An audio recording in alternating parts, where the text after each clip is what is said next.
Estamos ahora en comunicación con Javier Timerman, economista, asesor analista financiero de amplia experiencia en Wall Street, cofundador y socio de AdCap Grupo Financiero, estudió ciencias políticas en Israel, obtuvo un máster en finanzas en la Universidad de Columbia, trabajó como trader en UBS y ocupó distintos cargos jerárquicos en Lehman Brothers y en Bear Stearns.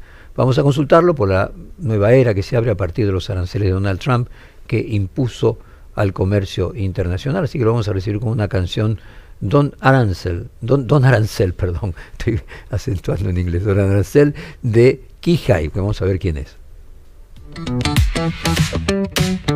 Llega con traje, voz de patrón, juegas conmigo o se acabó, sube impuestos como campeón, le da igual si hay destrucción. Otra tarifa, todo a tu cuenta, bro. Levanta muros sin pensar, se caen empleos, le da igual, sin rumbo pero con poder, nos cobra sueños por placer. Swipe, súbelo, tarifa bruta, chachín. Don Arancel sin compasión, quema la pista con su ambición, sube precios, ¿qué más da? Bailamos mientras él se va. Don Arancel sin piedad, cobra todo de verdad, sin trato ni piedad. ¿Quién manda? Arancel.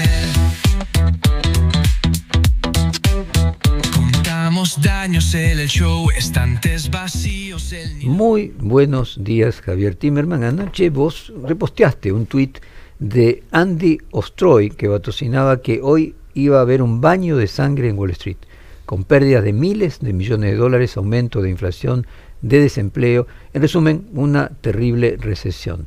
Asegura Ostroy, hablando de Trump textualmente, ha destruido la mejor economía en décadas.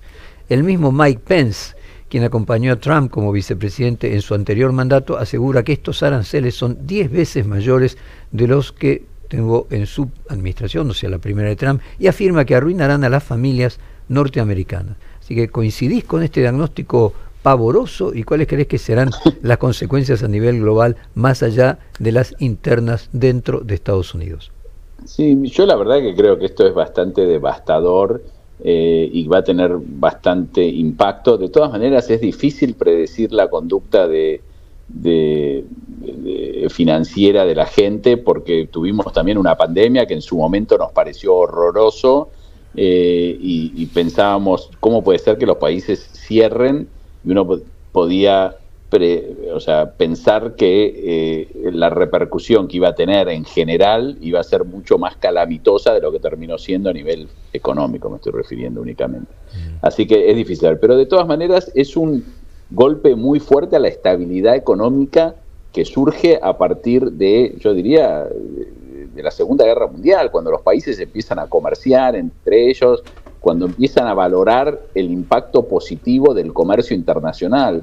Yo no soy un experto en comercio internacional, pero es obvio que no todos los países pueden producir todo, y lo mejor es cuando se enfocan en producir lo que son competitivos. Entonces algunos países tienen déficit con otros, y etcétera, etcétera, etcétera. Y la realidad es que lo que hizo Trump fue bastante bruto, diría yo, porque pone aranceles muy discrecionales realmente hacia países con los que Estados Unidos comercia, porque ayudaron de alguna manera con sus productos baratos a que la productividad de Estados Unidos aumente y los americanos sean más ricos.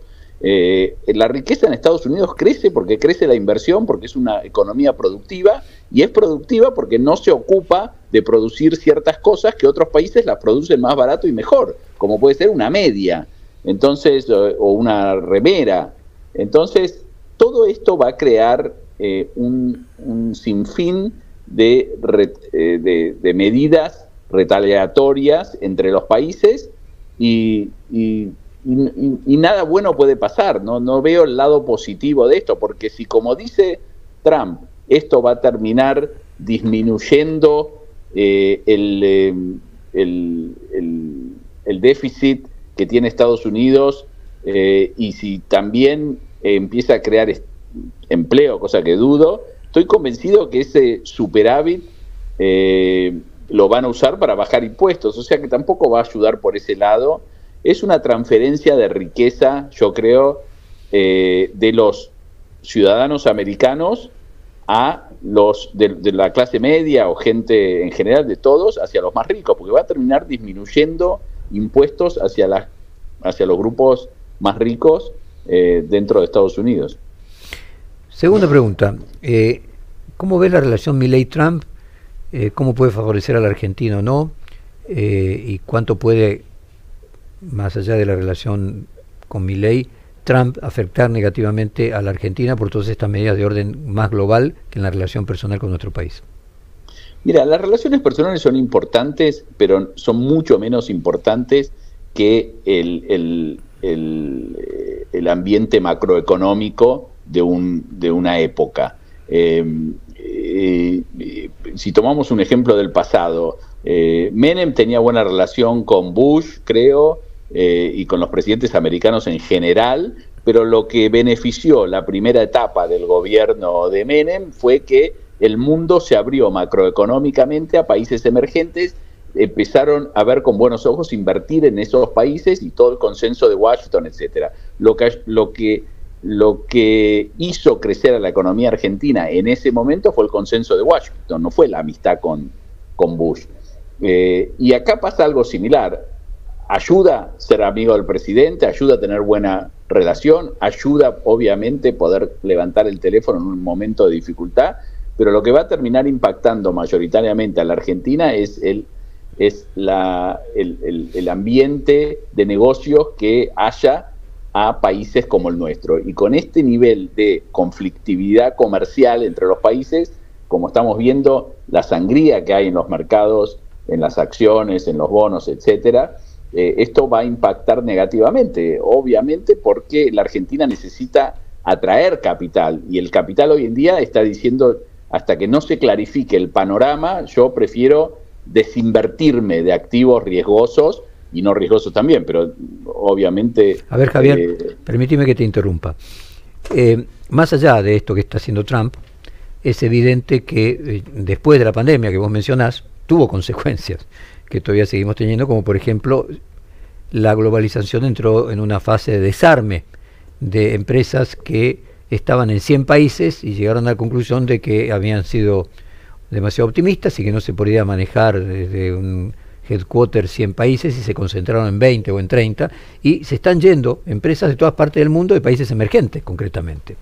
O sea, es el contrario de lo que sucedió en los 90 con la apertura, con el optimismo tras la caída del muro de Berlín. O sea, podríamos decir entonces de que Milei con el RIGI no leyó bien la época y que estamos en una época opuesta a la de los 90. Es decir, él quiere copiar a Menem, pero no se da cuenta que el mundo cambió y que en los 90 había una vocación de las grandes empresas de instalarse en los países en vías de desarrollo y los países emergentes, y que hoy todo lo contrario, y por más RIGI que creas, no van a venir, independientemente de las malas notas que tenga la Argentina en su reputación histórica. Bueno, lo que decís es muy cierto. La combinación de la historia de Argentina más la nueva época, claramente es así, es como vos lo mencionás. En los 90 la Argentina accedió a capital vendiendo empresas, atrayendo inversiones, etcétera, etcétera, y eso continuó durante ciertos años. Después pasa lo que vos mencionás, y hoy Argentina necesita desarrollo atrayendo capital y no inversiones directas, llamémoslo. Por eso tan importante para la Argentina volver a acceder al mercado voluntario de crédito. Pero eso es deuda, ¿no? Eso no es inversión. Eso es deuda. No, pero me refería para invertir la propia Argentina, que los argentinos inviertan. Para que el Estado argentino también. Para que el Estado invierta, para que los argentinos tengan más acceso de capital, para que las empresas argentinas se financien más barato y no dependamos de ese RIGI, que si bien es importante tenerlo, pero me parece que para que ocurra vamos a tener que hacer más que un marco regulatorio. Pero vamos a tener que cambiar. En el fondo, pero no es lo mismo deuda que equity, ¿no? No, o sea, pero porque además no solamente los extranjeros te aportaban dinero, sino te aportaban know-how, te aportaban conocimiento, transferencia tecnológica. Acá quiere sumarse con las preguntas Elizabeth Pejer. Buen día, Javier, ¿cómo estás? ¿Cómo andás? Bien, muy bien.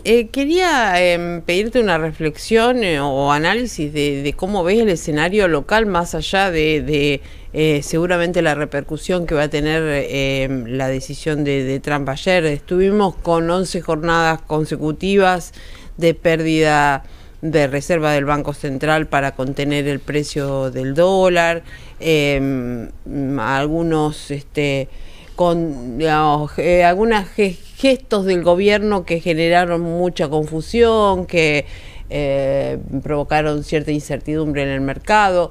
¿Cómo ves el escenario? ¿Se va a tranquilizar con lo que preste finalmente el fondo? ¿Puede resolverse o imaginás que vamos directamente a algún tipo de modificación en el esquema cambiario y que eso es insoslayable? Mira, yo creo que la negociación con el fondo se diluyó más de lo que a la Argentina le conviene, porque creó un momento, crea incertidumbre, y mientras las cosas funcionan bien y mientras hay optimismo, no pasa nada, pero cuando empezás a tener este nivel de volatilidad global, claramente el acuerdo con el fondo es un ancla que muchos inversores miran, y si no, empezás a dudar también de la viabilidad de cualquier modelo. Entonces, la Argentina insiste, y las palabras acá son importantes, que este es un programa con el fondo, que es un programa argentino, diseñado por argentinos, pensando en la Argentina, etcétera, etcétera. No dan detalles, pero eso a mí me hace indicar que están discutiendo con el fondo sobre el modelo cambiario, donde la Argentina dice, no quiero tocar el esquema que tengo de crawling, y necesito tu plata, y el fondo no sabe bien qué hacer.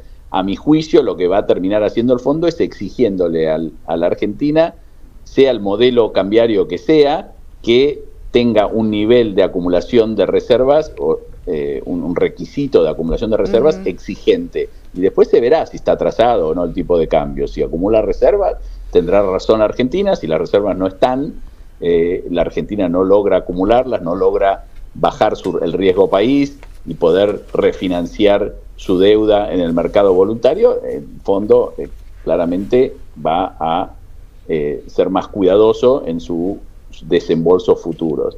Es difícil, la verdad. Estoy de acuerdo con lo que dice el gobierno, que esto es un proceso de volatilidad, no es una crisis, pero es un proceso de volatilidad en un escenario donde la Argentina está debilitada por falta de reservas. Y ahora se le suma el tema global del contagio que esto pueda traer a las diferentes economías.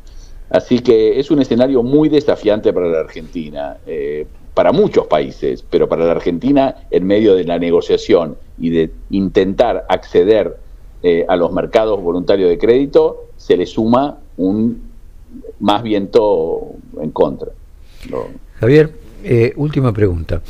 En tu doble condición de graduado de Columbia University y estudiante en Israel, ¿cómo ves este conflicto que se genera alrededor de Columbia, atravesado por todo lo que pasa en Medio Oriente y al mismo tiempo por esta actitud de Trump, incluso de inmigración, de ir y sacar directamente a una alumna que tenía visa de estudiante? ¿Cómo sentís vos como ex Columbia y al mismo tiempo por haber estudiado en Israel? Mira, yo creo que se dio una situación de mucha violencia hacia los estudiantes israelíes, judíos. Yo creo que las universidades en Estados Unidos desprotegieron un poco a los estudiantes que tenían una posición pro-israelí o pro-conflicto o lo que sea, donde no fue fácil para muchos estudiantes de origen judío, israelí, etcétera, tener que soportar muchas agresiones. De todas maneras, eso no justifica este accionar que vos describiste, que es indignante después de todo, porque han pasado cosas que bordean la falta de derechos directamente de gente que está estudiando con visas de estudiantes, que que tienen también derecho a expresar su opinión. Así que la verdad que son dos temas, lo veo como dos temas separados, donde la universidad, claramente las universidades tuvieron cierta responsabilidad. Hoy en día me parece que lo que está haciendo el gobierno de Trump es, especialmente en lo que toca la retención de fondos, el trato hacia estudiantes extranjeros, etcétera, me parece que es algo que nunca visto, que debe reevaluarse, porque no me parece democrático. Bueno, muchísimas gracias, Javier. Hasta un próximo encuentro y te mandamos un fuerte abrazo. Un fuerte abrazo a usted.